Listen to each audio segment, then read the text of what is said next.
Part 1, The Trap. The gallery hummed with polite conversation and the clink of champagne flutes. Adrian Chen stood before his latest acquisition, a Ming Dynasty vase worth more than most people earned in a lifetime, and felt nothing. At 28, he'd built an empire from his family's modest import business into a multinational corporation. He had wealth, power, and respect. What he didn't have was a choice. "Mr. Chen," the voice came from behind him, smooth as silk and twice as dangerous. "We need to talk." Adrian didn't turn. He knew that voice. Laurent, the man who'd haunted his thoughts for the past 6 months, ever since they'd met at a business conference in Singapore. Brilliant, charming, and completely off-limits. Kai worked for the Laurent Group, Adrian's biggest competitor. "There's nothing to discuss," Adrian said coldly. "Not even your company's imminent collapse." That made Adrian turn. Kai stood there in an impeccably tailored suit, dark hair swept back, his angular face unreadable. But his eyes, those storm-gray eyes, held something Adrian couldn't decipher. "What are you talking about?" Kai stepped closer and Adrian caught the scent of his cologne, something expensive and woodsy. "Your CFO has been embezzling funds for 2 years. The audit trail leads directly to offshore accounts. When this goes public, and it will, your company will be destroyed." Adrian's blood ran cold. "You're lying." "I'm not, and I can prove it." Kai pulled out his phone, showing Adrian a series of documents, financial records, bank statements, all bearing Thomas Wei's signature, his CFO, his father's oldest friend, a man Adrian trusted implicitly. "Why are you showing me this?" "Because I have a proposition." Kai's expression remained neutral. "Marry me and I'll make this disappear. The Laurent Group will absorb the debt quietly. Your company survives.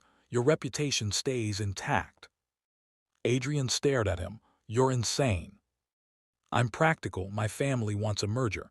You need salvation. This solves both problems." "I don't need." "Yes, you do." Kai's voice dropped lower. "In 3 days, the Securities Commission receives an anonymous tip.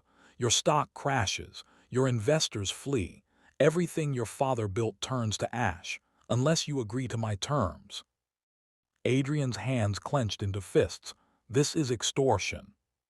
"This is business." Kai met his gaze steadily. "You have 48 hours to decide. After that, the offer expires." He walked away, leaving Adrian standing alone among priceless artifacts, feeling like his entire world had just tilted off its axis. What Adrian didn't see was the figure watching from the shadows near the gallery's back exit. Kai's assistant, Marcus, wasn't really watching the art. He was watching Kai, and he was smiling. Adrian didn't sleep that night. He spent hours going through his company's financial records, and the more he looked, the sicker he felt. Kai was right. Thomas had been stealing from him systematically, carefully, for years. The evidence was damning. At 3 a.m. his phone buzzed. Unknown number.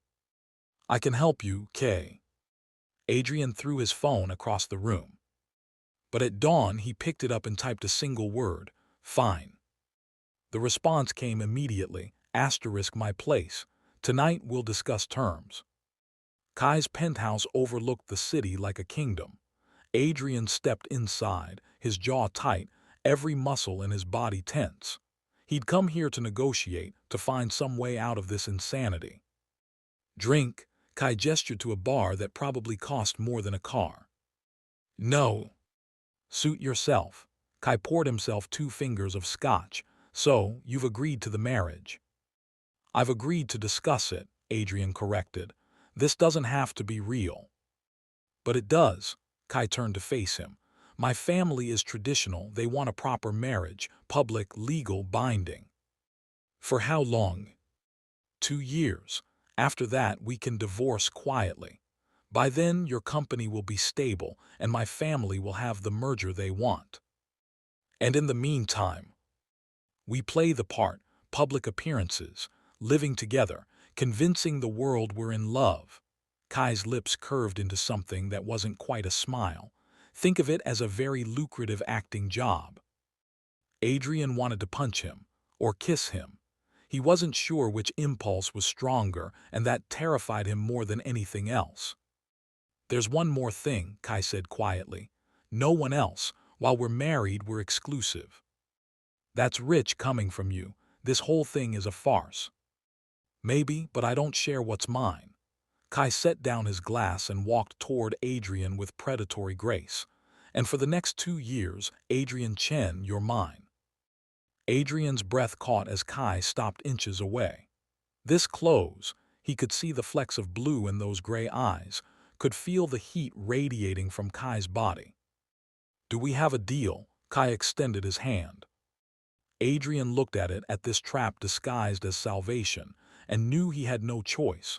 His company, his father's legacy, everything he'd worked for hung in the balance. He took Kai's hand. "Deal." Kai's fingers tightened around his, and Adrian felt the cage door slam shut. The wedding happened 2 weeks later. Private ceremony, public reception. Adrian smiled for the cameras and felt like he was dying inside. His mother cried tears of joy. His business partners congratulated him. And Kai played the perfect husband, attentive, affectionate, convincing. Only Adrian saw the calculation in those gray eyes. The reception ended late. They rode to Kai's penthouse, now their shared home, in silence. Adrian had moved his belongings in that morning, each box another nail in his coffin. "You can take the master bedroom," Kai said as they entered. "I'll use the guest room." "What happened to keeping up appearances?" "No one's watching here." Kai loosened his tie. "Unless you want to share a bed." "I'd rather sleep on broken glass." "Suit yourself." Kai headed for the guest room, then paused. "Adrian, for what it's worth, I'll try to make this as painless as possible." Adrian didn't respond. He went to the master bedroom, closed the door, and finally let himself feel the full weight of what he'd done. He'd sold himself to save his company. And the worst part, a small, shameful part of him had wanted this, had wanted Kai. He was so fucked. Part 2, The Watcher. What Adrian didn't know, what he couldn't know, was that someone else had orchestrated this entire nightmare. Marcus Way leaned back in his chair, reviewing the fabricated documents on his laptop. Thomas Way wasn't embezzling anything. Marcus had created every fake transaction, every false trail, every piece of evidence that had forced Adrian Chen into this marriage. It had been almost too easy. Marcus had worked as Laurent's assistant for 3 years. He'd watched Kai at business dinners, at conferences, at late-night strategy sessions. He'd seen the way Kai's eyes followed Adrian Chen whenever they were in the same room, the way Kai's expression softened, just slightly, when Adrian spoke. Laurent, cold, calculating, untouchable Kai, had feelings for Adrian Chen. And Marcus wanted to destroy him for it. Because Marcus had loved Kai first. For 3 years he'd been the perfect assistant, the loyal right hand, always there, always available, waiting for Kai to notice him, to see him as something more than just an employee. But Kai never did. His eyes were always on Adrian. So Marcus had created a plan. He'd fabricated the embezzlement evidence. He'd suggested to Kai that a marriage arrangement might solve both their problems. The Laurent family wanted a merger, and Adrian needed saving. He'd watched Kai's face light up at the possibility, even as the man tried to hide it. Kai thought he was forcing Adrian into this marriage, but really, Marcus was forcing them both. And now came the fun part. Marcus had spent months building this trap. Now he would spring it, piece by piece, until Adrian Chen hated Laurent with every fiber of his being, until their marriage collapsed, until Kai was left broken and alone. Then maybe Kai would finally turn to Marcus, finally see him, finally love him back. Marcus smiled at his laptop screen and began typing the first anonymous message. This one would go to Adrian, hinting that Kai had ulterior motives for the marriage, something beyond just business. Let the destruction begin. Part 3, Cracks in the Facade. The first month of marriage was a special kind of hell. Adrian threw himself into work, spending 14-hour days at the office. Kai did the same. They saw each other at breakfast, tense, silent meals, and occasionally at mandatory social events where they played the happy couple. In private, they were strangers sharing space. Then came the first anonymous message. Adrian found it in his personal email, sent from an untraceable address. Ask yourself why Laurent really wanted this marriage. It wasn't just about business. He's been obsessed with you for months. Check his private computer, folder labeled AC. You'll see exactly how deep his fixation goes. Adrian stared at the email for a long time. It was clearly designed to manipulate him, to create doubt. The smart thing would be to delete it. Instead, he found himself wondering. Kai had orchestrated this marriage with disturbing precision. What if there was more to it? That night, while Kai was out at a business dinner, Adrian broke into Kai's home office. It took him 20 minutes to crack the password on Kai's personal laptop. And there it was, a folder labeled AC. Inside were photos, dozens of them, Adrian at conferences, at business dinners, one from the Singapore event where they'd first met, articles about Adrian's company, news clippings, notes about Adrian's preferences, his schedule, his habits. Adrian's hands shook as he scrolled through them. This wasn't just business research. This was something else, something obsessive. Find what you were looking for. Adrian spun around. Kai stood in the doorway, still in his suit, his expression unreadable. You've been stalking me, Adrian said. I've been researching a business partner. This isn't research. This is, Adrian gestured at the screen. This is sick. Kai walked into the room slowly. You're right, it is. He didn't sound defensive. He sounded tired. I didn't mean for you to see that. What the hell is wrong with you? I don't know. Kai ran a hand through his hair. I saw you at that conference in Singapore. You were giving a presentation on international trade agreements. You were brilliant, passionate, and I couldn't look away. I tried to forget about you. I tried to focus on business. But every time I saw you, it got worse. Adrian backed away. So you blackmailed me into marriage. I gave you a solution to a problem. You created the problem. Adrian's voice rose. You manipulated everything so you could trap me. No, Kai's jaw tightened. The embezzlement was real. I just took advantage of the situation. I'm not proud of it, but I'm not going to apologize for wanting you. Wanting me? Adrian laughed bitterly. You don't want me, you want to own me. There's a difference. Maybe, Kai met his gaze, but you're here now, and for the next 2 years I'm going to keep you.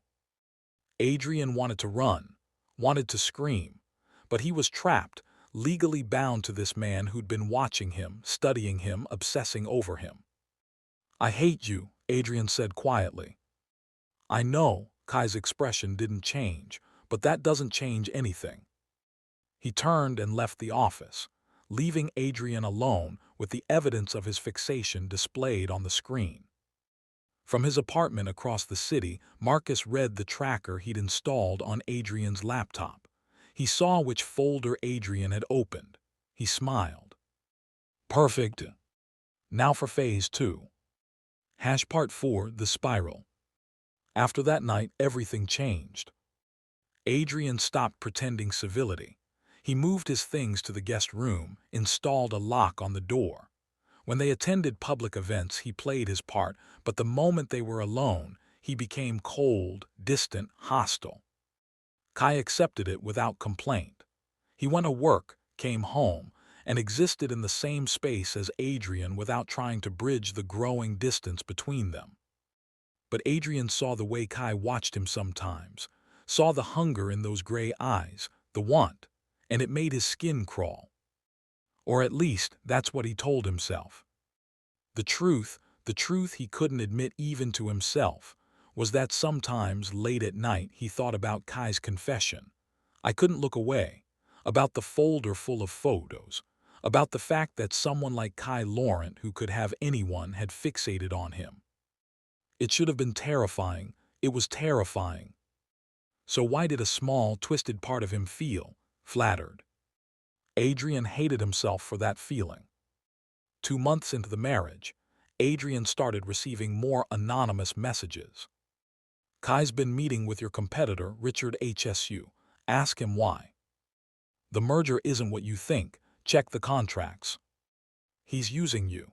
When he's done, he'll discard you like everyone else. Each message planted seeds of doubt. Adrian tried to ignore them, but they burrowed into his mind, festering. He started investigating, quietly, carefully, and he found nothing. No meetings with Richard HSU, no suspicious contract clauses. Everything seemed legitimate. But the messages kept coming. Then came the night that changed everything. Adrian came home late from a business trip to find the penthouse dark, except for the soft glow from the living room. He dropped his bag and walked in to find Kai sitting on the couch, staring at nothing, a half-empty bottle of whiskey on the table in front of him. "Rough day?" Adrian asked, his tone sharp. Kai didn't respond immediately. When he finally looked up, his eyes were unfocused. "Drunk. My father died today." The words hit Adrian like a physical blow. He'd met Laurent once, a cold, demanding man who'd built an empire and expected his son to expand it. Not warm, not kind, but still, Kai's father. Adrian didn't know what to say. "I'm sorry." "Are you?" Kai's laugh was bitter. "You hate me. Why would you care?" "I don't." Adrian stopped. Did he hate Kai? He wanted to, he tried to. But standing here, looking at this broken man, he felt something else entirely. "When's the funeral?" 3 days, Paris. Kai reached for the bottle and Adrian crossed the room, pulling it away. "You've had enough." "Don't," Kai's voice cracked. "Don't pretend you care. Don't pretend this means anything to you." "I'm not pretending." And Adrian realized with a sinking feeling that it was true. "Come on, you need sleep." He helped Kai to his feet. Kai leaned against him, and Adrian felt the solid warmth of his body, smelled the whiskey and cologne and something underneath that was just Kai. They made it to Kai's bedroom. Adrian helped him onto the bed, started to pull away, but Kai's hand caught his wrist. "Stay," Kai said. "Please, just don't leave me alone tonight." Adrian should have left, should have walked away, should have maintained the distance he'd carefully constructed between them. Instead, he sat on the edge of the bed. "Okay, I'll stay." Kai's eyes closed. "I never meant to hurt you. I just wanted you to see me." "I see you," Adrian said quietly. "I've always seen you." But Kai was already asleep. Adrian sat there for a long time, watching him. In sleep, Kai looked younger, vulnerable. The calculating businessman was gone, replaced by someone who just lost his father, someone who was alone. Against his better judgment, Adrian reached out and brushed a strand of hair from Kai's forehead. What was he doing? He pulled his hand back, but he didn't leave. He stayed, watching over this man who trapped him, obsessed over him, manipulated him. This man who he was starting to understand might be just as trapped as he was. From his apartment, Marcus watched the tracker data and frowned. Adrian hadn't left Kai's room. They were both there, together. This wasn't part of the plan. He opened his laptop and began composing another message. This time, something more damaging, something that would drive an irreparable wedge between them. Part 5, Paris. They flew to Paris the next morning. First class, side by side, not speaking. Kai stared out the window, his face carefully blank, and Adrian pretended to read a business report. The funeral was exactly what Adrian expected. Cold, formal, full of people offering hollow condolences while calculating how Laurent's death would affect their business interests. Kai stood through it all like a statue, accepting sympathies with mechanical politeness. Adrian stayed by his side. He told himself it was just maintaining appearances. But when Kai's hand trembled slightly during the eulogy, Adrian reached over and took it, squeezing once. Kai's fingers tightened around his, and for just a moment the mask cracked. The wake was held at the Laurent family estate, a massive chateau outside the city. Adrian found himself separated from Kai, trapped in conversations with business associates who wanted to know about the merger, the marriage, the future of both companies. He was extracting himself from a particularly tedious discussion about import tariffs when he overheard a conversation near the garden doors. Feel sorry for Kai, really. Marrying that Chen boy just to secure the merger. Pierre insisted on it before he died. The Chen boy doesn't even know, does he, about the real reason for the marriage? Of course not. Kai's playing him perfectly, though I suppose it's not hard to manipulate someone when you've been planning it for months. Adrian froze. The voices moved away, but the words echoed in his head. Pierre insisted on it before he died. The real reason for the marriage. Playing him perfectly. Adrian felt sick. He'd started to think, to believe that maybe there was something real underneath all the manipulation. That Kai's obsession, however twisted, came from genuine feeling. But it was all a lie. Kai had married him because his father demanded it. The obsession, the folder, the confession, all calculated moves to make Adrian complicit in his own trap. He left the wake without saying goodbye to anyone. He took a taxi back to the hotel, threw his things in a suitcase, and changed his flight to the next morning. He'd go back to the penthouse, get his belongings, and leave. The marriage could stay legal. He'd honor the 2 years for the sake of his company. But he was done pretending there was anything between them but mutual destruction. He was in the hotel room, booking the new flight when the door opened. Kai stood there still in his funeral suit, his face pale. "You left." Very observant. "Why?" "Because I'm tired of the lies." Adrian didn't look at him. "I heard the truth at the wake, about why you really married me, your father's dying wish, the real reason behind the merger, how you've been playing me from the start." Kai was silent for a long moment. Then, "What did you hear exactly?" "Enough." Adrian finally looked up. "Was any of it real, the folder, the confession, or was that all just part of the manipulation?" "Adrian." "Don't." Adrian stood. "I'm done. I'll stay legally married to you for the 2 years we agreed on. I'll appear at whatever functions you need me to, but that's all. We're finished." "You don't understand." "I understand perfectly. You're exactly who I thought you were when this started. I was stupid to think otherwise." Kai's expression shifted, pain, anger, something desperate. "You're right. I manipulated you. I used the situation to trap you into this marriage, but not because my father wanted it." "Then why?" "Because I'm in love with you." The words exploded out of Kai like a confession torn from his chest. "I've been in love with you since Singapore.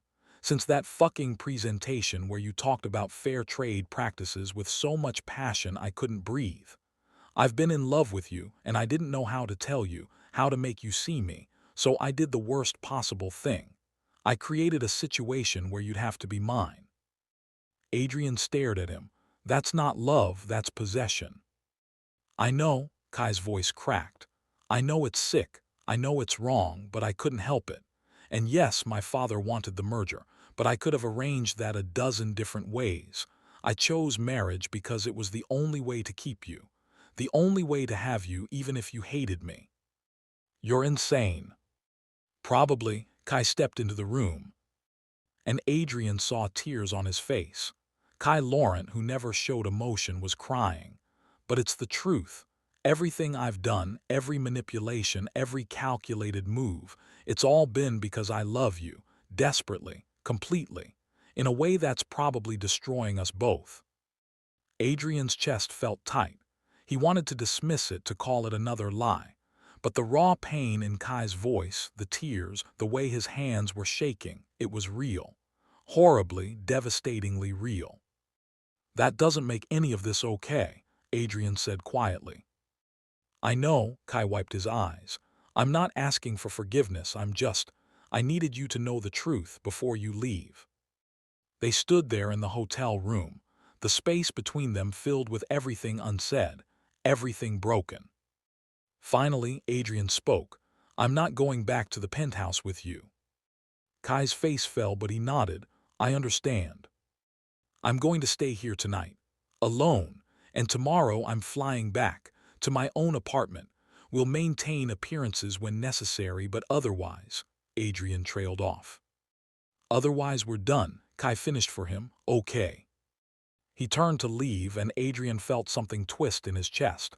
This should have been what he wanted: freedom, distance, an end to this nightmare. So why did it feel like he was making a terrible mistake? Kai. Kai stopped, his hand on the doorknob, but didn't turn around.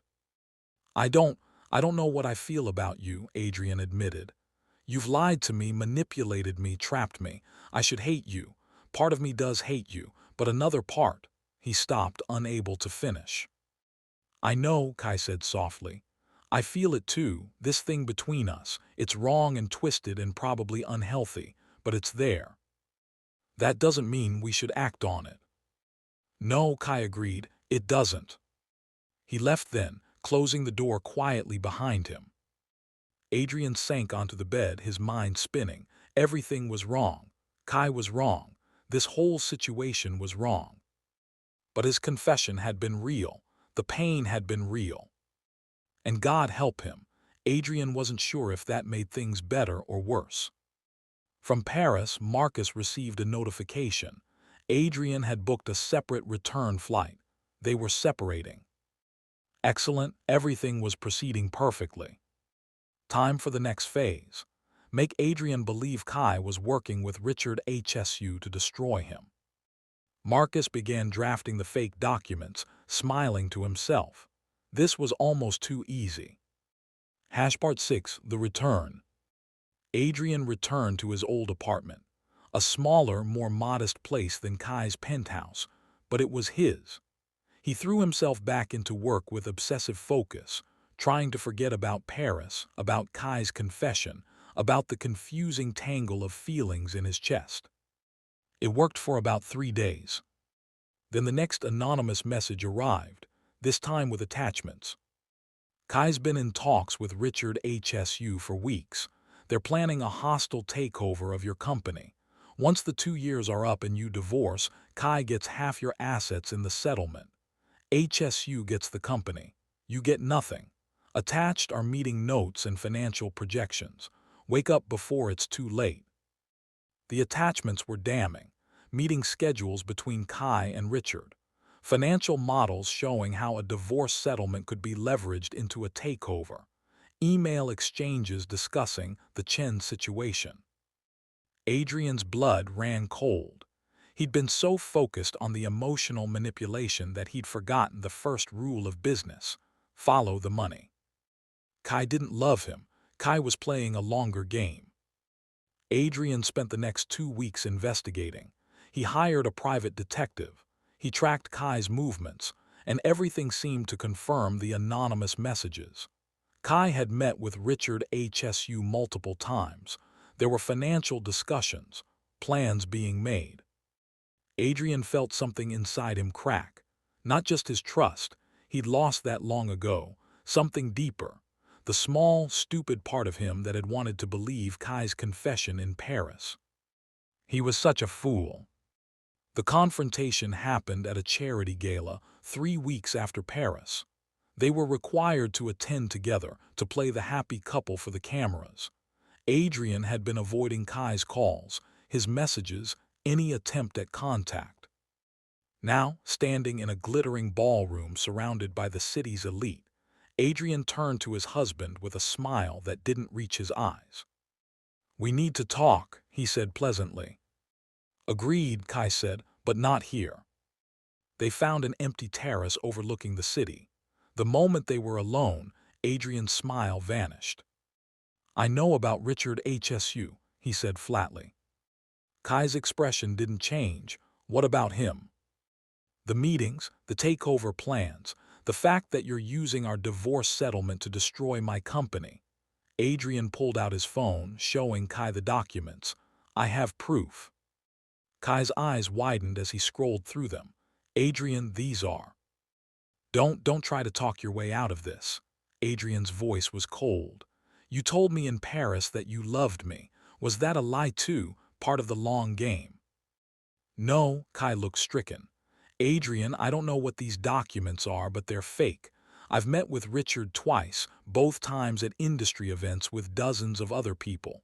There's no takeover plan. There's no. Stop lying, Adrian grabbed the phone back. I'm so tired of your lies. You've manipulated me from the beginning. Why would this be any different? Because I wouldn't do this. Kai reached for him and Adrian stepped back. Adrian, please, someone is setting me up. These documents, they have to be fabricated. I would never. You already did. You trapped me in this marriage. You've been obsessing over me for months. Why wouldn't you take the next logical step and destroy me completely? Because I love you, Kai's voice broke. I love you and I know I've done terrible things, but I would never, please. You have to believe me. I don't have to do anything. Adrian turned away. I'm done with this marriage, with you, with all of it. I'll fulfill my legal obligations, but after that we're finished. And if you try anything, if you make one move against my company, I'll destroy you. Adrian. But Adrian was already walking away, back into the ballroom, leaving Kai alone on the terrace. What Adrian didn't see was Kai's face crumbling, or the way his hands shook as he stared at the documents on Adrian's phone. Didn't see the moment Kai realized someone was actively trying to destroy them. And didn't see the figure watching from a window above, smiling with satisfaction. Marcus had outdone himself with the fake documents. They were perfect, just real enough to be believable, just fake enough that Kai could never conclusively prove they weren't his. Now came the final phase of his plan. He'd arrange a meeting between himself and Adrian. He'd pose as a concerned friend, someone who'd noticed the tension in Adrian's marriage. He'd offer sympathy, support, maybe more. And while Adrian was distracted by rage and betrayal, Marcus would make his move on Kai. Would be there when Kai was at his lowest, most vulnerable. Would offer comfort and companionship. Eventually, Kai would turn to him. Would see him the way Marcus had always wanted to be seen. This time, Marcus would win. Part 7, Breaking Point. The weeks after the gala were the worst of Adrian's life. He went through the motions, work, meetings, public appearances with Kai where they smiled for cameras and then didn't speak to each other. Each day felt like drowning slowly. He was angry, furious, and underneath the anger, heartbroken in a way he didn't want to examine. Then Marcus Way reached out. The email was sympathetic, concerned. Marcus had noticed Adrian seemed stressed at the last few public events. If Adrian needed someone to talk to, someone who understood the pressure of the business world, Marcus was available. No strings attached, just coffee and conversation. Adrian almost deleted it, but he was lonely, isolated, and desperate for someone to understand, so he agreed. They met at a quiet cafe. Marcus was handsome in an understated way, dark hair, kind eyes, an easy smile. He listened as Adrian vented about the pressures of work, the strain of his marriage, the feeling that he was trapped in a life he hadn't chosen. Kai can be difficult, Marcus said carefully. I've worked for him for 3 years. I know how calculating he can be. You have no idea, Adrian muttered. Actually, I think I do. Marcus leaned forward. I've seen the way he operates, the way he manipulates situations to get what he wants. It's impressive in a terrible sort of way. Did you know about the takeover plans, the meetings with Richard HSU? Marcus hesitated as if weighing his words. I've seen some concerning communications. I wasn't sure if I should say anything. But yes, Kai's been planning something. I don't know all the details, but I know it involves you and your company. Adrian felt vindicated and sick all at once. Why are you telling me this? Because you seem like a good person who got caught in a bad situation. Marcus's expression was earnest. And because I think Kai's actions reflect poorly on all of us who work for him, you deserve to know the truth. They talked for 2 hours. Marcus was easy to talk to, sympathetic without being cloying. For the first time in weeks, Adrian felt like someone was on his side. When they parted ways, Marcus suggested they meet again. Adrian agreed. What Adrian didn't notice was the way Marcus's smile changed when he thought Adrian wasn't looking. Didn't see the calculating gleam in those kind eyes. Kai knew something was wrong when Marcus started making mistakes at work. Small ones at first, missed meetings, incorrect reports, but they added up. Marcus had always been perfectly efficient. Now he seemed distracted, almost deliberately sloppy. Then Kai noticed Marcus meeting someone for lunch, someone familiar. Adrian. Kai sat in his office, staring at the private investigator's photos. Adrian and Marcus sitting close in a cafe. Adrian smiling, actually smiling for the first time in weeks. Marcus leaning in, his body language intimate.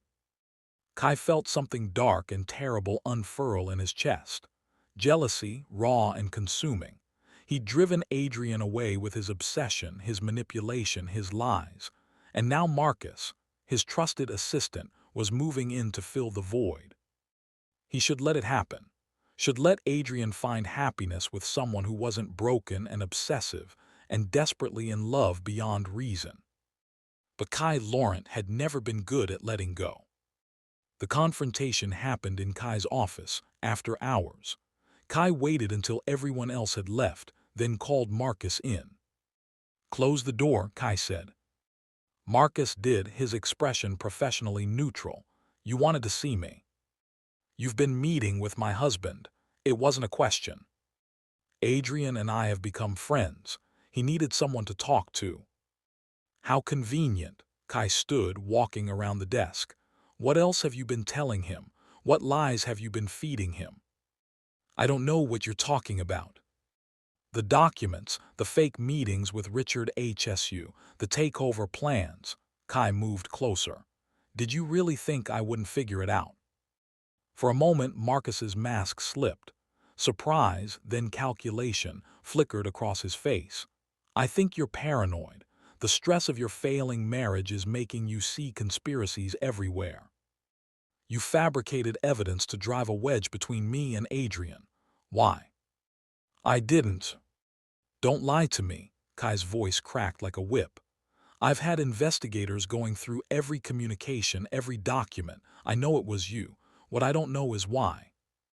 Marcus stared at him for a long moment. Then, slowly, his professional facade crumbled, replaced by something uglier, something twisted. "Because you were supposed to be mine," Marcus said quietly. "For 3 years I've been perfect for you, the ideal assistant, always there, always reliable, waiting for you to notice me, to see me as more than just an employee." "Marcus." "But you never did. Your eyes were always on him. Adrian Chen. You became obsessed with someone who didn't even know you existed while I was right there." Marcus's voice rose. "So I gave you what you wanted. I created the perfect opportunity for you to trap him. I fabricated the embezzlement evidence. I suggested the marriage. I did everything to give you your fantasy." Kai felt cold. You created the evidence against Thomas Way." "All of it. Thomas was clean, is clean. I made it all up." Marcus smiled bitterly. "And you fell for it. You were so desperate to have Adrian that you didn't question it. You just took the opportunity I gave you." "Jesus Christ." Kai's hands clenched. "Do you have any idea what you've done? I gave you what you wanted, and you still weren't satisfied. You actually fell in love with him. You were supposed to realize the marriage was a mistake, that Adrian would never love you back, and then you'd turn to me. But instead, you just got more pathetic, more desperate. So you destroyed us." Kai's voice was hollow. "You made Adrian think I was planning to betray him. You poisoned everything. I saved you from making the biggest mistake of your life." Marcus stepped closer. Adrian doesn't love you, he never will, but I do. I've always loved you, Kai. Can't you see that? Kai looked at this man he'd trusted. This man who'd systematically destroyed his life out of jealous obsession, and felt nothing but disgust. Get out, Kai said. You're fired, and if you ever contact Adrian again, I'll have you arrested for fraud and forgery. You can't. Get out. Marcus's expression twisted with rage and pain. For a moment, Kai thought he might do something violent. Then he turned and left, slamming the door behind him. Kai sank into his chair, his mind reeling. Thomas Way was innocent. The embezzlement was fabricated, which meant Adrian's company had never been in danger, which meant this entire nightmare, the forced marriage, the manipulation, the destruction of any chance they might have had, was built on lies. Marcus's lies, but also Kai's lies, because even if the evidence was fake, Kai had used it, had trapped Adrian based on false information, had been so desperate to possess Adrian that he hadn't questioned the convenient salvation that fell into his lap. He destroyed everything, and now he had to find a way to tell Adrian the truth. Adrian was in his apartment when his doorbell rang at midnight. He considered ignoring it, but something made him check the security camera. Kai stood in the hallway looking wrecked. His suit was rumpled, his hair disheveled, his eyes red-rimmed. Adrian opened the door. What do you want? To tell you the truth, Kai's voice was hoarse, about everything. I already know the truth. No, you know Marcus's version, and it's all lies. Adrian froze. What? Can I come in, please? I have proof this time, real proof. Against his better judgment, Adrian stepped aside. Kai entered, and Adrian saw that he was carrying a laptop and a thick folder of documents. They sat at Adrian's dining table. Kai opened the laptop and began pulling up files, communications between himself and Thomas Way, the real financial records showing no embezzlement, time-stamped evidence showing when the fake documents were created. Marcus fabricated everything, Kai said dully. The embezzlement, the evidence against Thomas, all of it. He's been in love with me for years, apparently. He created the crisis so I'd have an excuse to trap you into marriage. Then, when that wasn't enough to destroy us, he fabricated the documents about Richard HSU. Adrian stared at the evidence, his mind struggling to process. That's insane. I know, I confronted him tonight. He confessed to everything. Kai pulled out his phone, playing a recording. Marcus's voice, confessing to the fabrication, admitting to his obsession. Adrian listened in horror. When the recording ended, he looked at Kai. So my company was never in danger. No. And you trapped me in a marriage based on lies. Yes, Kai's hands trembled. I didn't know the evidence was fake, but I should have questioned it. I should have investigated more thoroughly. I was so desperate to have you that I took advantage of a situation that seemed too good to be true, because it was. It wasn't true at all. Jesus, Adrian stood, packing. So none of this was real. The entire foundation of our marriage is a lie. The foundation, yes, but not. Kai stopped, swallowed hard. Not my feelings, those have always been real, obsessive, unhealthy, but real. That doesn't fix anything. I know, but I needed you to know the truth, about Marcus, about the evidence, about everything. Kai stood as well. I'm going to release this information publicly. Thomas Way will be cleared, your company's reputation will be restored, and I'll pay for what I've done. The fraud charges, the manipulation, I'll face whatever consequences come. And our marriage? I'll give you a divorce, immediately. No waiting period, no strings, you'll be free. Kai's voice cracked on the last word. I'm sorry, Adrian, for everything. You deserved so much better than what I gave you. He headed for the door, and Adrian felt that same twist in his chest from Paris. That sense that something important was slipping away. Kai, wait. Kai stopped, his hand on the doorknob, but didn't turn around, just like Paris. I don't, Adrian struggled for words. I don't know what to feel right now about any of this, about you. You don't have to feel anything. You're free now. That's not what I meant. Adrian moved closer. You manipulated me, trapped me, based our entire relationship on a lie. I should hate you. You do hate me. That's the problem. I don't think I do. Adrian forced Kai to turn around to look at him. I'm furious. I'm hurt. I feel betrayed and manipulated and used. But underneath all that, there's something else. Something that's been there since Singapore, if I'm honest with myself. Kai's eyes were wide, vulnerable. What? I don't know what to call it. Attraction, maybe. Fascination. Something twisted that probably says terrible things about both of us.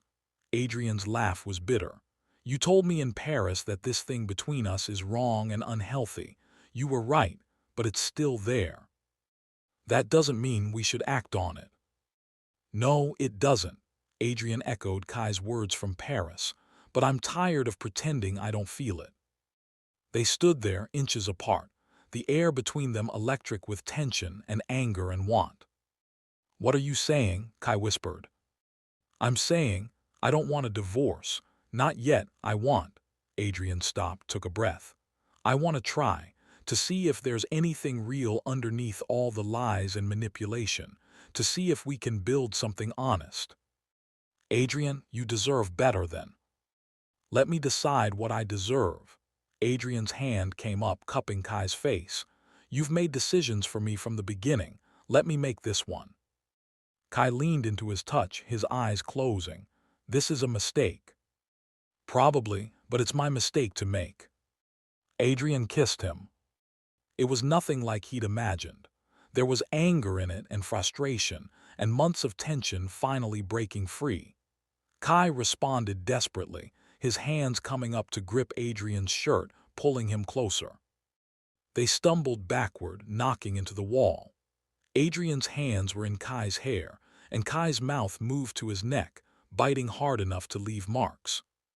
Bedroom, Adrian gasped. They barely made it. Clothes came off frantically, desperately. When they finally came together, skin against skin, it felt like something breaking and reforming all at once. Kai pressed Adrian into the mattress, his eyes dark with want. Are you sure? Shut up and touch me. Kai did. His hands mapped Adrian's body like he was memorizing it, like he'd waited his whole life for this moment. When he finally pushed inside, they both groaned. It was rough and desperate and perfect. All the anger, all the hurt, all the twisted want between them finally finding release. Adrian clawed at Kai's back, leaving marks, and Kai buried his face in Adrian's neck, whispering his name like a prayer. When they finished, they lay tangled together, sweating and breathing hard. That was, Kai started. Don't, Adrian pressed a finger to his lips. Don't analyze it, don't apologize, just stay. So Kai stayed, holding Adrian like he was afraid he'd disappear. And Adrian let himself be held, trying to understand what he'd just done, what he'd just started.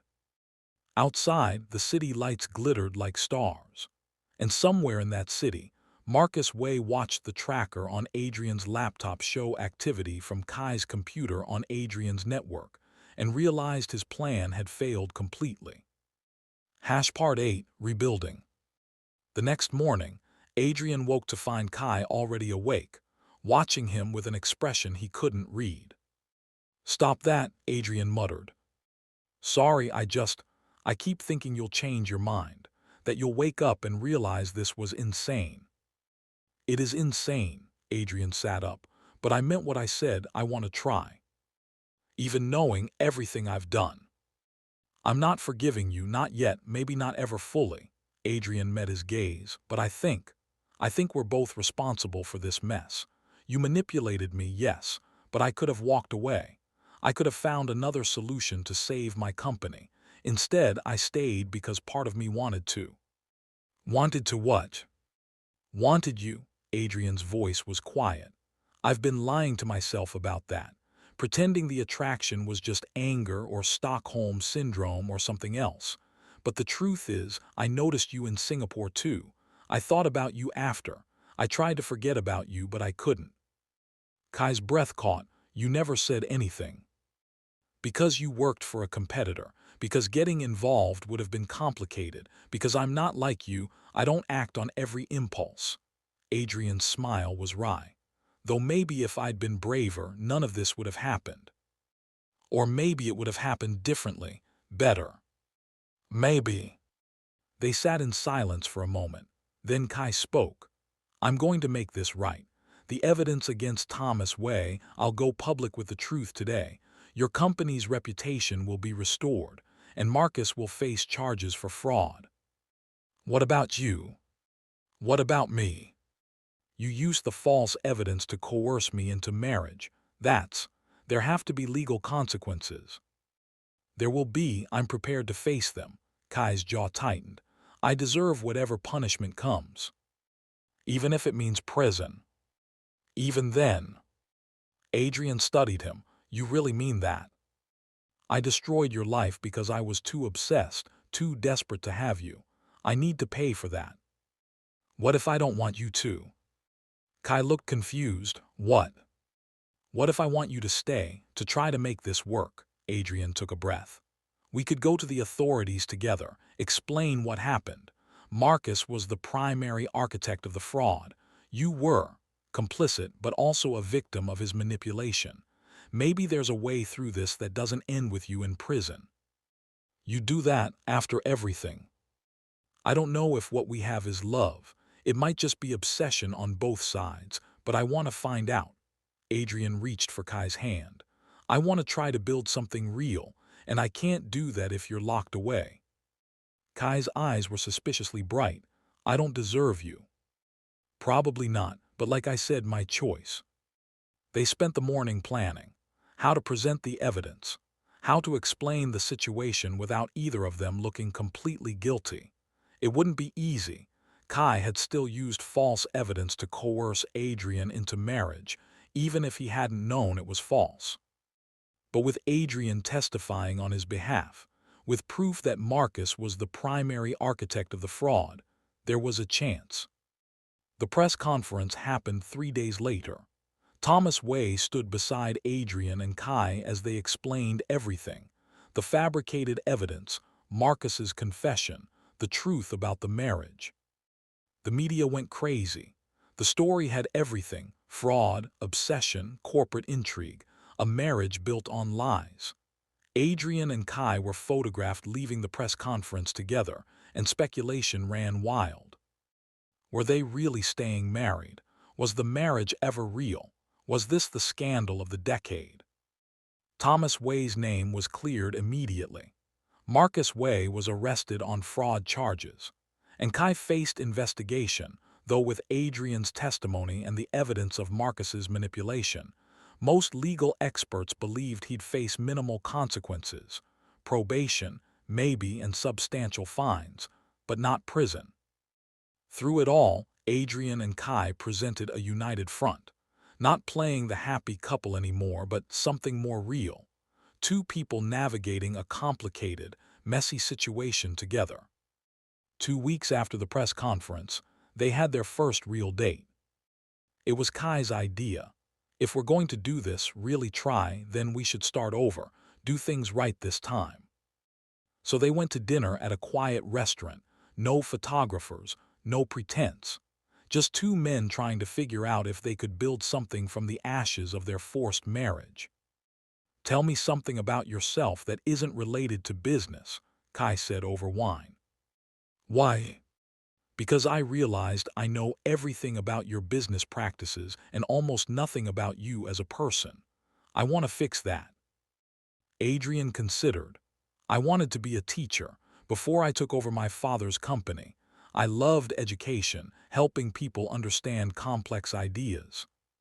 Why didn't you? Family obligation. My father built the company from nothing.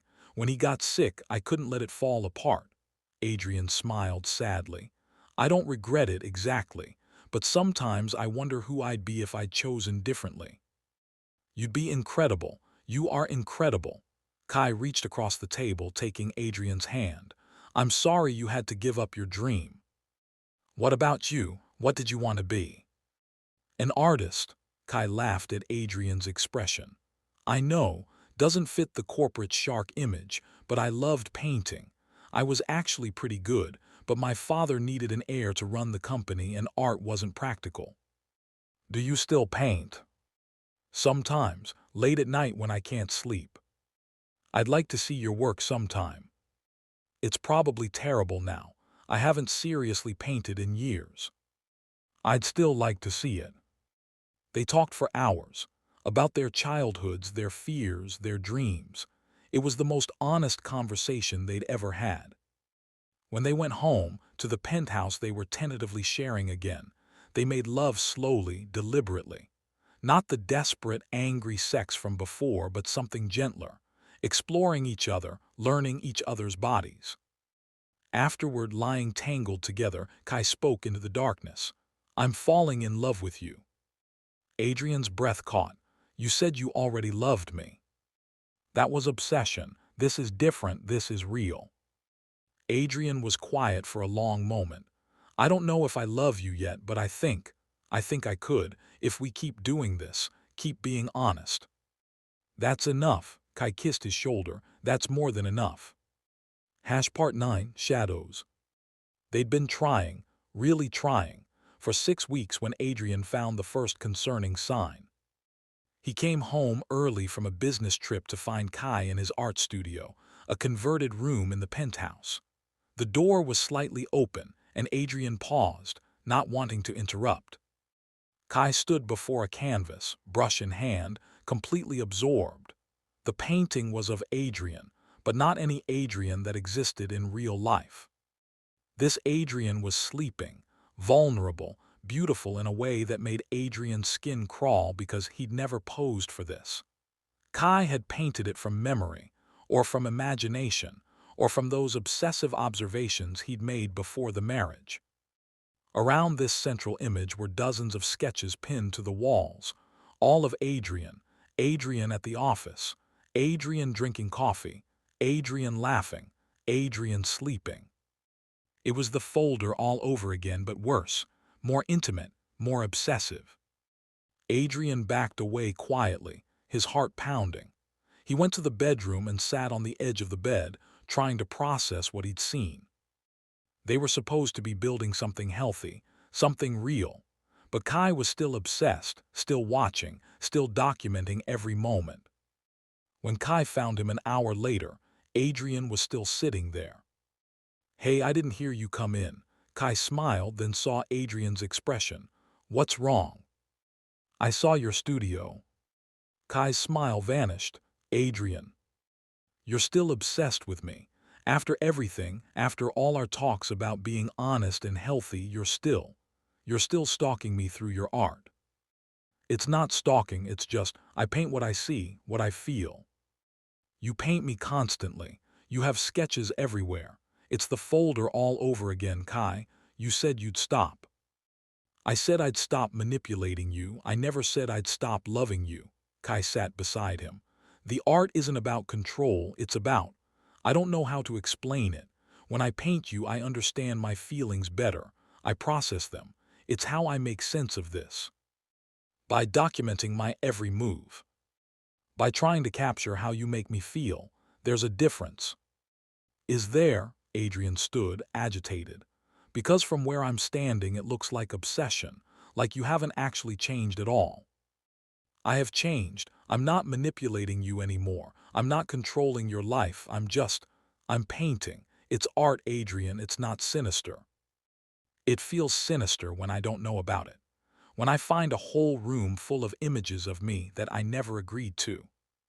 They stared at each other, the fragile peace between them cracking. What do you want me to do? Kai asked quietly. Stop painting. Stop processing my feelings the only way I know how. I want you to be less obsessed with me. I can't, Kai's voice broke. I've tried. Since Singapore, I've tried to feel less, to want less, to need less. But I can't. This is who I am, Adrian. I'm obsessive. I'm intense. I fixate on things on you, and I can't just turn that off. Then maybe we can't do this. The words came out before Adrian could stop them. Kai's face went pale. You don't mean that. Don't I? We're supposed to be building something healthy. But you're still the same person who trapped me, who obsessed over me, who couldn't let go. Nothing's actually changed. Everything's changed.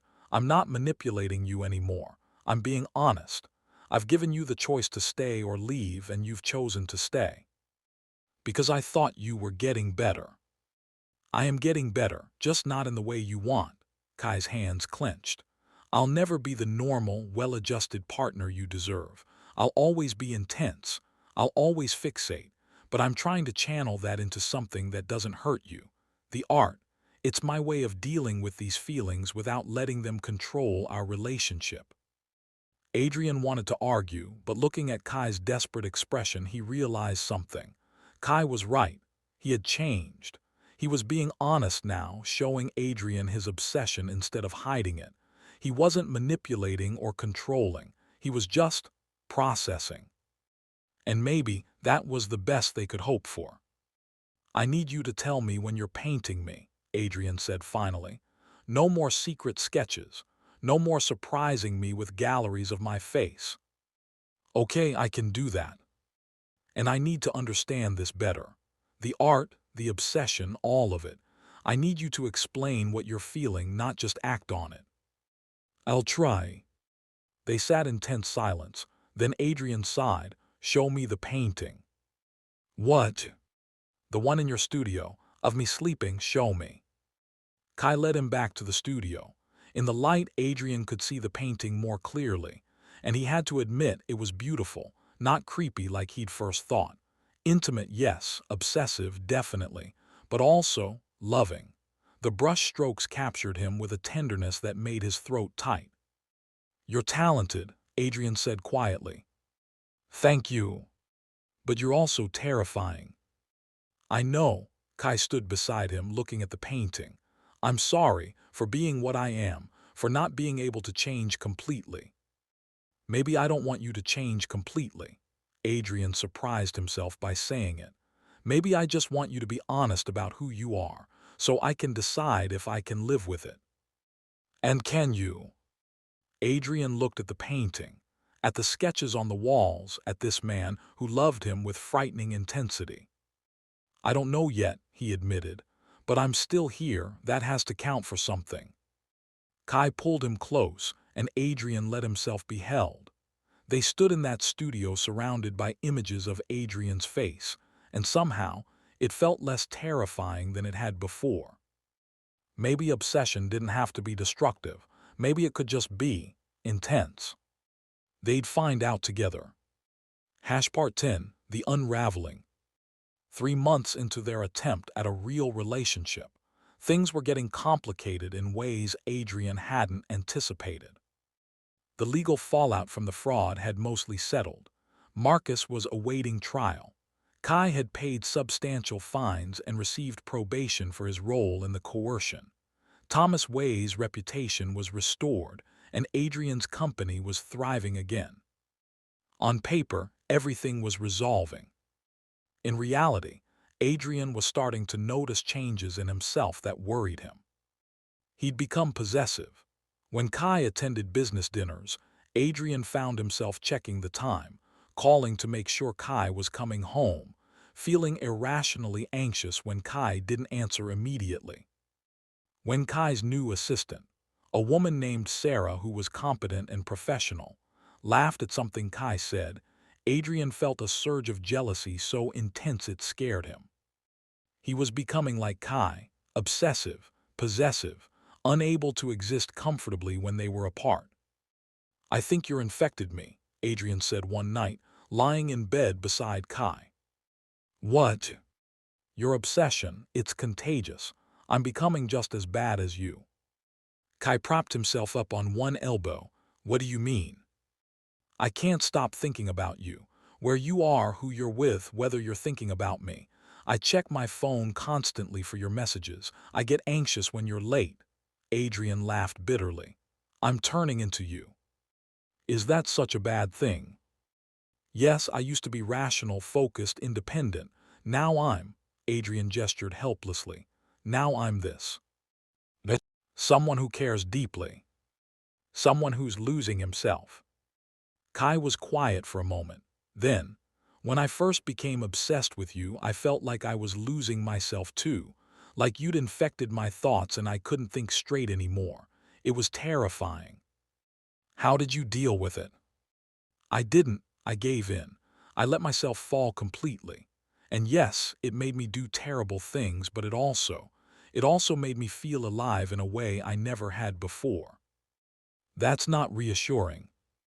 I'm not trying to reassure you, I'm trying to be honest.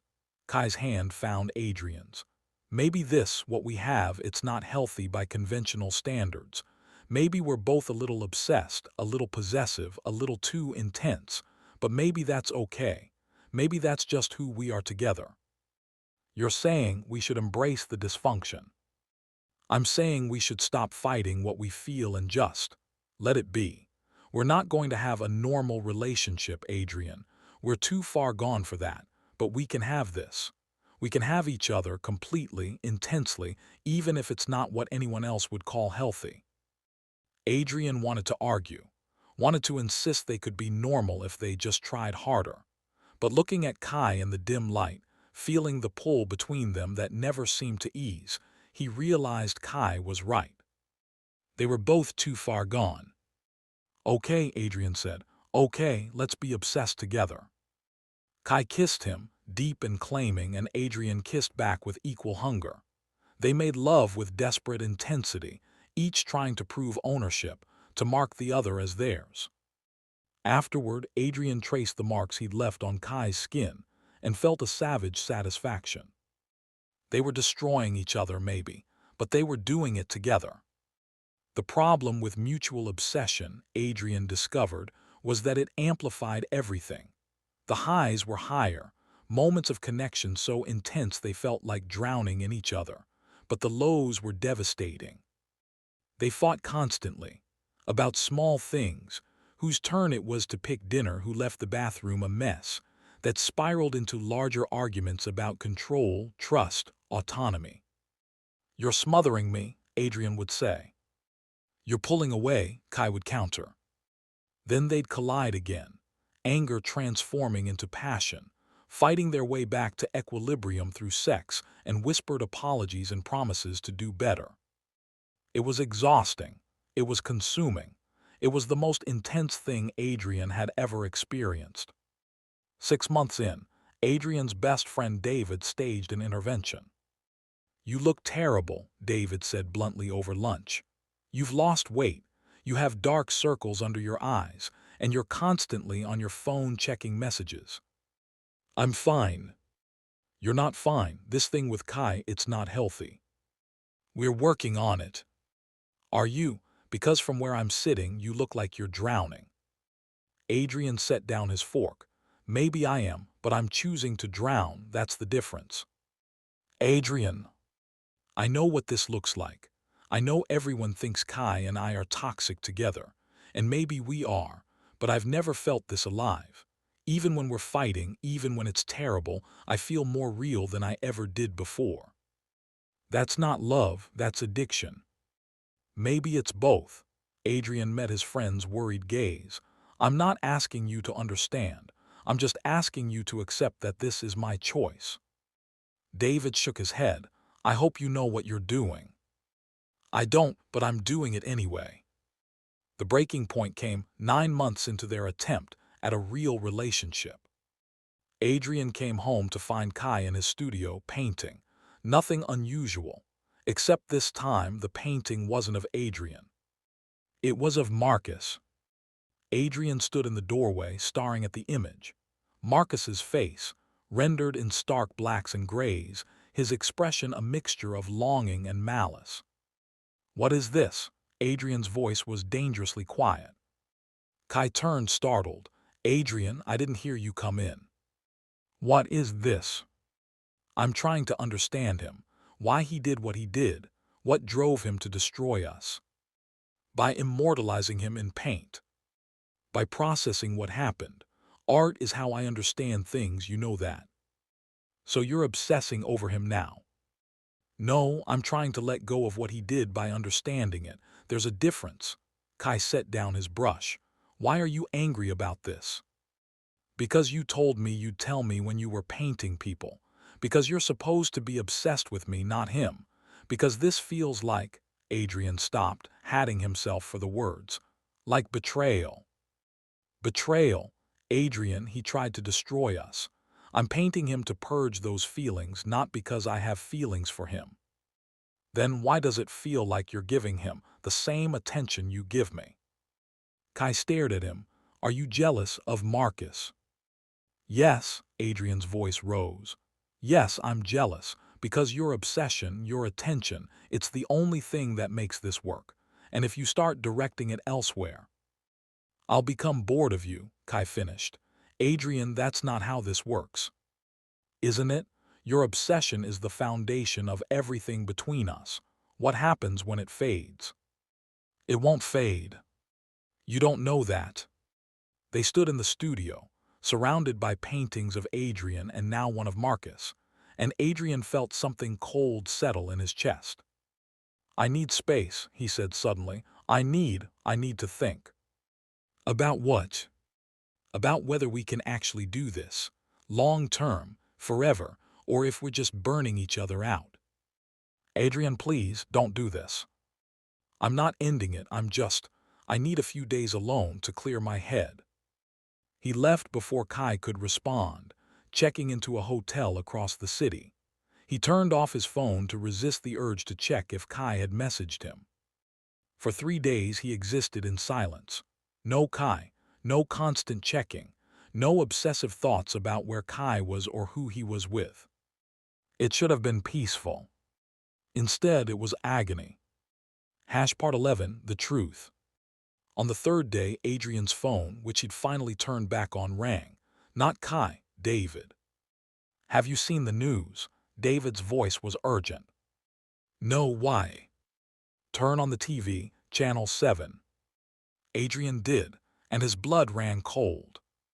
The news was showing footage of Kai being led out of his office building in handcuffs. The headline scrolled across the bottom. Business mogul arrested for fraud. New evidence links Laurent to embezzlement scheme. Adrian didn't remember calling a taxi, didn't remember the ride to the police station.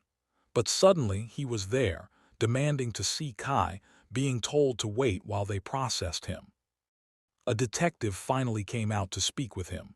Mr. Chen, I'm Detective Morrison. You're here about Kai Laurent. What are the charges? New evidence has surfaced linking him to the original embezzlement scheme involving Thomas Wei. Apparently, he wasn't just taking advantage of the fake evidence, he helped create it. That's not true. Marcus Wei created all of it. Kai had nothing to do with it. Marcus Wei claims otherwise. He's provided testimony and evidence showing Kai was involved from the beginning, that the whole thing was a scheme between them to trap you into marriage and gain control of your company. Adrian felt dizzy. No, that's a lie. I was there when Kai confronted Marcus. I heard the confession. Marcus was working alone. Do you have proof of that? Kai recorded the confession on his phone. We've examined Mr. Laurent's phone. There's no such recording. The world tilted. Then Marcus deleted it. He must have had access somehow. Mr. Chen, I understand this is difficult, but the evidence is substantial. Text messages between Mr. Laurent and Mr. Wei coordinating the fraud. Financial records showing payments from Laurent to Wei. Email exchanges planning your manipulation. All of it can be faked. Marcus is a skilled forger. He created an entire embezzlement scheme from nothing. Or maybe you don't want to believe that the man you married was playing you from the beginning. Adrian's hands clenched. I want to see him now. That's not possible. He's being processed. I don't care. Let me see him. Maybe it was the desperation in his voice, or maybe the detective took pity on him, but after a moment she nodded. 5 minutes. That's all I can give you. They brought Kai into an interview room. He looked exhausted, defeated. When he saw Adrian, something flickered in his eyes, hope, maybe, or just relief that Adrian had come. You shouldn't be here, Kai said. Shut up, Adrian sat across from him. Tell me the truth, all of it. Did you help Marcus plan the fraud from the beginning? No, I swear to you. Then why is there evidence saying you did? Because Marcus is smarter than I gave him credit for. Kai's voice was hollow. He didn't just fabricate evidence against Thomas Way. He fabricated evidence implicating me too. Insurance, probably. In case I ever turned on him. He's been sitting on it all this time and now he's using it. Why now? Because he's going down anyway. The trial for the original fraud charges is next month. He knows he'll be convicted, so he's taking me down with him, making sure I suffer as much as he is. Adrian stared at him, trying to read the truth in those gray eyes. The recording of his confession. Where is it? I don't know, it was on my phone.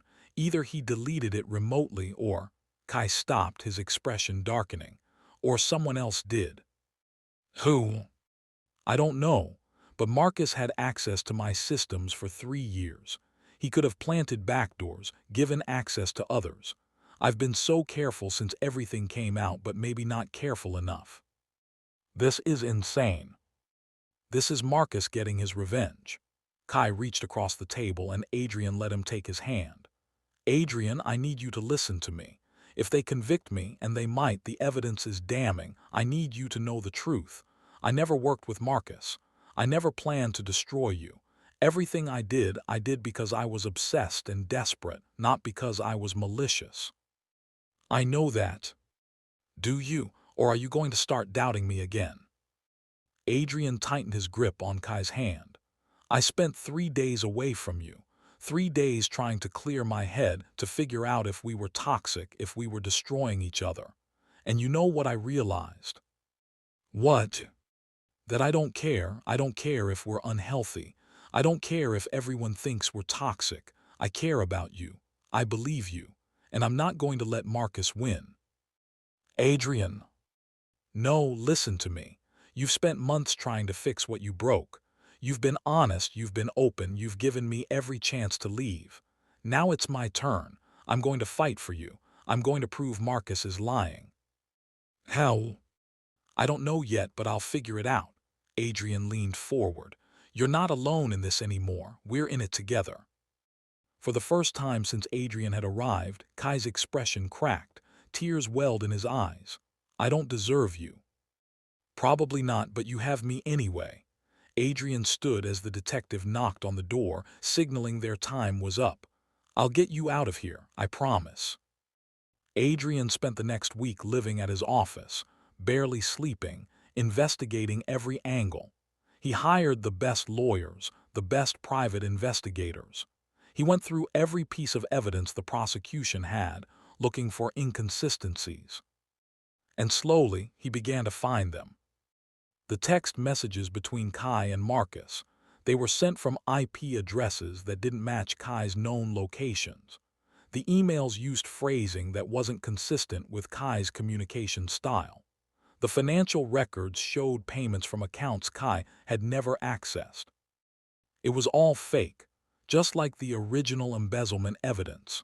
Marcus had spent years setting up this contingency plan, creating a perfect trap that would destroy Kai if he ever needed it. But Adrian found something else too, something Marcus hadn't counted on.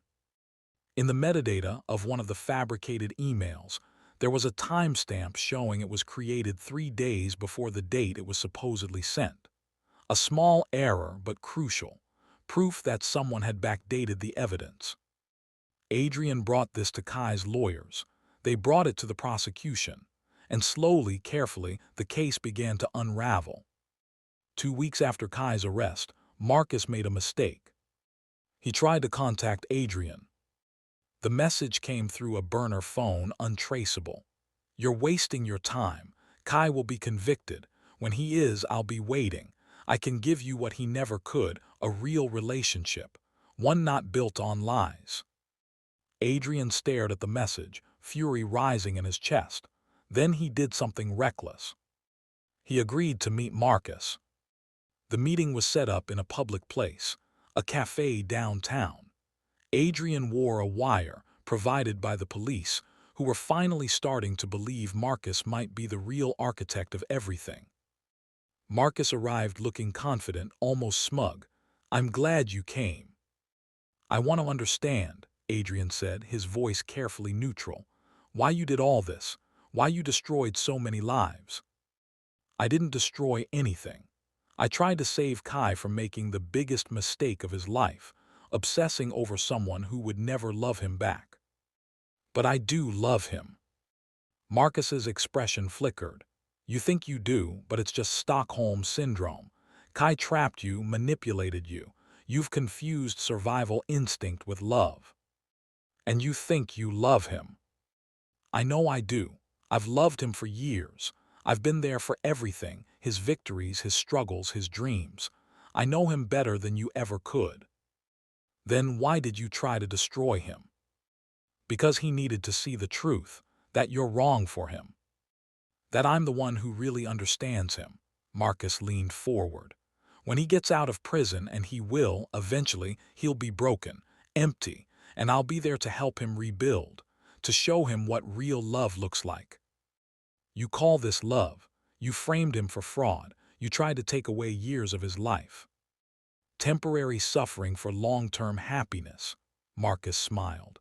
"You don't understand because you're not like us. You're not willing to do whatever it takes for the person you love." "You're right. I'm not willing to destroy someone's life and call it love." Marcus's smile faded. "You're recording this conversation, aren't you?" "Yes." For a moment, Adrian saw genuine fear in Marcus's eyes. Then it was replaced by rage. "It won't matter. The evidence against Kai is solid." "Evidence you fabricated, just like you're about to confess on this recording." "I'm not going to confess to anything." "You already did. You just admitted you framed him to teach him a lesson, that you created all this to manipulate him into turning to you." Adrian stood. "It's over, Marcus. You lost." Marcus lunged across the table, but police officers who'd been stationed nearby intervened immediately, pulling him back. As they cuffed him, Marcus screamed at Adrian. "He'll never love you the way I love him. You don't deserve him. You're not willing to sacrifice everything like I am." Adrian watched them drag Marcus away, feeling nothing but pity. "That's not love," he said quietly. "That's just obsession without limits." Part 12, Aftermath. Kai was released 2 days later, all charges dropped. The recording of Marcus's confession, combined with the forensic evidence Adrian's team had uncovered, proved conclusively that Marcus had fabricated everything. Adrian was waiting outside the police station when Kai walked out. They stared at each other for a long moment, and then Kai closed the distance between them, pulling Adrian into a desperate embrace. "You saved me," Kai said against Adrian's neck. "You saved me first. I just returned the favor." They went back to the penthouse. Kai looked exhausted, worn down by 2 weeks in custody. Adrian ran him a bath, ordered food, did all the small, domestic things that felt important after everything they'd been through. Later, lying in bed together, Kai spoke into the darkness. "I was so scared, not of prison, but of losing you, of you finally realizing I'm not worth fighting for.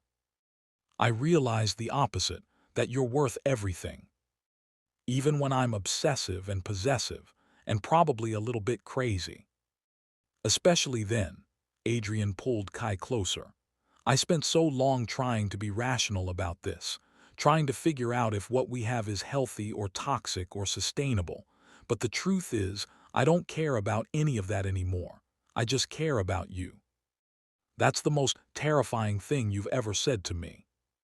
"Why?" "Because it means you're as far gone as I am." Adrian laughed softly. "I know, we're both obsessed, both possessive, both willing to burn the world down for each other. It's probably not healthy." "Definitely not healthy." "But it's ours." Adrian tilted Kai's face toward him. "This complicated, intense, all-consuming thing we have, it's ours, and I'm done apologizing for it." Kai kissed him, deep and claiming, and Adrian responded with equal fervor. They made love slowly, carefully, relearning each other after 2 weeks apart. Every touch was a promise, every kiss a claim. When they finished, they lay tangled together, breathing hard. "I love you," Kai said. "Not the obsessive, desperate way I did at the beginning. Or maybe it's still that, but it's also more. It's real love. The kind that wants you to be happy, even if it's not with me. It is with you. It's always going to be with you. You don't know that people change, feelings fade." "Not these feelings." Adrian's voice was certain. "I've tried to not feel this. I've tried to be rational, to protect myself, to keep distance between us. None of it worked. This us, it's inevitable.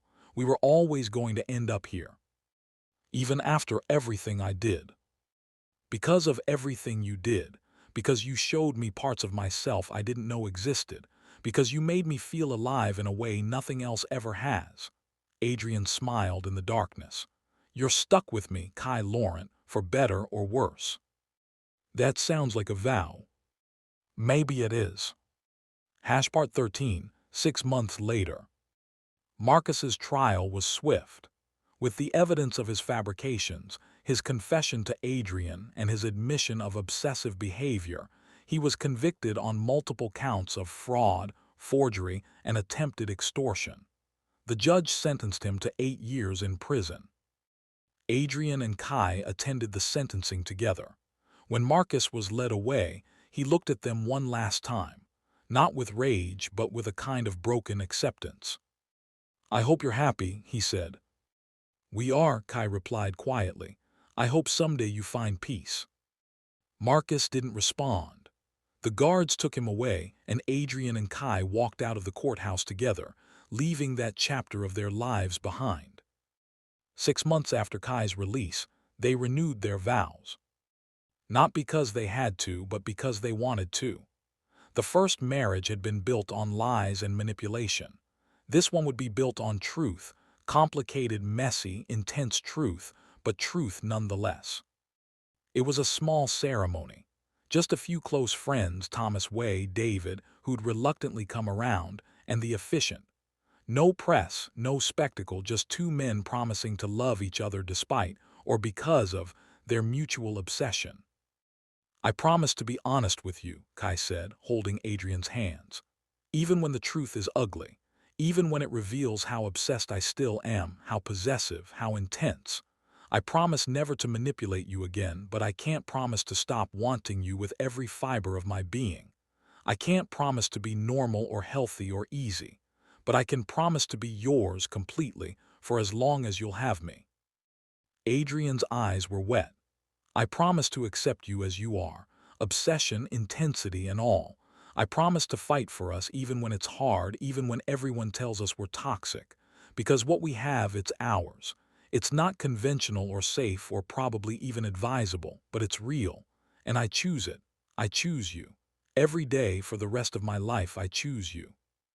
They kissed as husbands for the second time, and this time it felt right, like finally coming home. That night in their penthouse, they celebrated privately. Kai had prepared something special. He led Adrian to his studio, which had been transformed.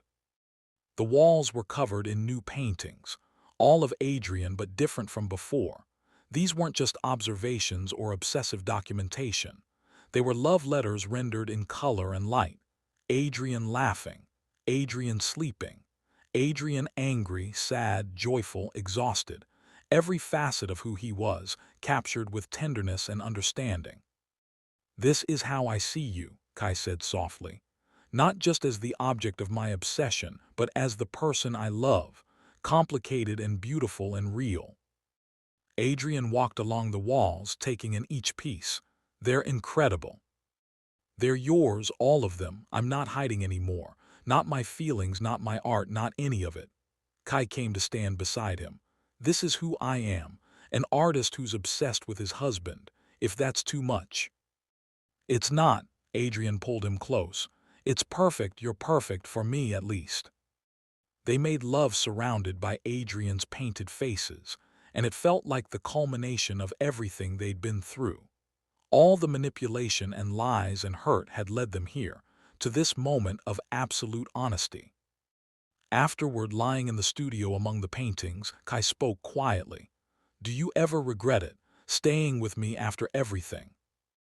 "Every day," Adrian admitted. "And then I wake up next to you and I remember why I stayed. Because it's worth every moment of doubt and fear. Even though we're probably codependent and definitely obsessed with each other." "Especially because of that," Adrian smiled. "We're a mess, Kai, but we're a mess together." "I can live with that." "Good, because you don't have a choice. You're mine now, completely, forever." Kai's breath caught. "Is that a threat?" "It's a promise." Adrian's eyes were dark with intensity. "You think you're the only one who's possessive. You created this, Kai. You made me into someone who can't exist without you, who thinks about you constantly, who would burn down the world to keep you safe. You don't get to be surprised when I'm just as obsessed as you are." "Adrian, I love you, desperately, completely, in a way that probably scares both of us, and I'm not apologizing for it anymore." Kai kissed him fiercely and they came together again, desperate and claiming. This was who they were, two people who loved each other with frightening intensity, who couldn't let go even if they tried. It wasn't healthy, it wasn't conventional, but it was theirs. Adrian stood in the gallery, watching people admire Kai's first public exhibition. The collection was called Obsession, a series of paintings chronicling their relationship from beginning to end. The manipulation, the hurt, the intensity, the love, all of it laid bare for the world to see. Critics called it raw and honest, some called it disturbing, Adrian called it perfect. Kai appeared at his side, slipping an arm around his waist. "What do you think?" "I think you're brave, showing everyone our mess like this." "It's not a mess, it's our story." Kai kissed his temple, "and I'm done hiding it." They watched as people moved through the gallery, reacting to the paintings. Some looked uncomfortable, others looked moved. A few looked like they understood, like they recognized something of themselves in the obsessive intensity captured on canvas. "Do you think we'll ever be normal?" Adrian asked. "God, I hope not." Kai tightened his hold. "Normal is boring, normal is safe. We're neither of those things." "No, we're really not." "Regrets?" "Not a single one." They left the gallery together, walking out into the city night. Behind them, their story was displayed for all to see, complicated and messy and intensely real. Ahead of them was the future, uncertain but faced together. Adrian took Kai's hand, lacing their fingers together. "Come on, let's go home." "Home," Kai repeated like the word was precious. "I like the sound of that." They walked through the city, two men bound by obsession and love in equal measure. It wasn't the fairy tale ending anyone would have written for them. But it was theirs, and that made it perfect.